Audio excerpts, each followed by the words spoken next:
Le Venezuela serait-il sous tutelle américaine? C'est ce qu'a affirmé le président américain Donald Trump après la capture de l'ex-président vénézuélien Nicolás Maduro. Mais qu'en est-il réellement sur le terrain? Avec Levant Time, nous ne voulons pas réagir, mais analyser, car la crise vénézuélienne dépasse largement Caracas.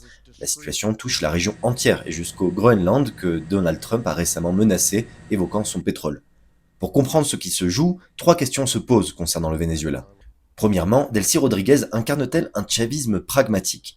Maduro est tombé, mais le chavisme tient toujours au pouvoir, jusqu'à présent. Delcy Rodriguez, la vice-présidente depuis 2018, a été nommée présidente par intérim par la Cour suprême. Une continuité donc, mais pas un retour au passé. Delcy et son frère Jorge, président du Parlement, sont connus pour leur pragmatisme, dialoguant parfois même avec le patronat pour préserver leurs intérêts. Delcy Rodriguez a dirigé la sortie du Venezuela de l'Organisation des États américains et prend désormais en main le pétrole vénézuélien, la plus grande richesse du pays, après la chute du puissant ex-ministre Tarek El-Haïssami. El-Haïssami, un homme politique d'origine syrienne et libanaise, un temps pressenti comme successeur potentiel de Nicolás Maduro. Il est surtout connu à l'international pour l'affaire des passeports. Il en aurait délivré de manière frauduleuse à des personnes en lien avec la Syrie des Assad ou le Hezbollah, des allégations qu'il a toujours niées. Or, les autorités vénézuéliennes ont arrêté El-Haïssami dans le cadre d'une vaste enquête anticorruption liée à la compagnie pétrolière d'État PDVSA. La disgrâce de l'ex-ministre, envoyé en prison, est, pour certains analystes, l'œuvre de la fratrie Rodriguez. Pour Washington, Delcy Rodriguez est pour l'instant une interlocutrice pragmatique. Mais à Caracas, la pression américaine se fait sentir. Donald Trump a même menacé d'intervenir directement, d'une manière pire qu'avec Nicolás Maduro, contre Delcy Rodriguez si elle ne respectait pas ses conditions.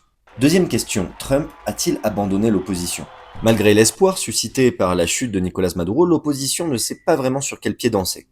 Soutenue pendant des années par des gouvernements républicains et démocrates successifs aux États-Unis, l'opposition s'est vue promettre de remplacer immédiatement Maduro par l'un des siens. Et le président des États-Unis Donald Trump leur a porté un coup dur en permettant à la vice-présidente de Maduro, Delcy Rodriguez, de prendre le pouvoir. Un geste de réel politique. Malgré l'effondrement de Maduro, l'opposition est affaiblie.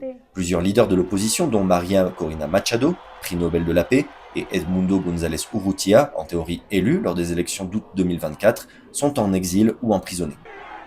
Les élections incertaines. Selon la constitution vénézuélienne, elles seraient obligatoires si le président est définitivement empêché. Mais Maduro étant temporairement empêché, selon Delcy Rodriguez, celle-ci peut gouverner jusqu'à 6 mois désormais, laissant l'opposition dans l'expectative. L'opposition bénéficie toutefois de contacts et de soutien solides aux États-Unis. Le secrétaire d'État américain Marco Rubio, hispanophone et d'origine cubaine, fait partie de la ligne dure à faveur d'un changement de régime, dans une croisade presque personnelle contre tous les tenants du socialisme dans la région, Venezuela, Cuba, Nicaragua et autres. Mais pour le moment, Trump maintient le même discours sur le Venezuela que l'Iran. Pour lui, ces pays de l'axe de la résistance ne doivent pas avoir un changement de régime, mais un changement d'attitude du régime, tout en maintenant une épée de Damoclès interventionniste sur Caracas et Téhéran, s'ils ne remplissent pas les conditions imposées par Trump. Troisième question, Trump peut-il réellement relancer l'industrie pétrolière vénézuélienne? Le président américain Donald Trump a été clair, ce qui intéresse les États-Unis, c'est le pétrole vénézuélien. La production est tombée à un niveau historiquement bas, les sanctions américaines limitent les exportations et les infrastructures vieillissantes du PDVSA nécessitent des investissements massifs. Et même si Trump promet un redressement rapide, le Venezuela reste dépendant de ses dettes, notamment la dette faramineuse contractée envers la Chine que Caracas rembourse en pétrole, et de la tutelle implicite de Washington.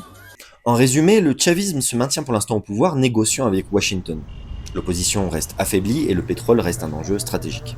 Une situation fragile où interventionnisme et dépendance créent un équilibre fragile pour Caracas.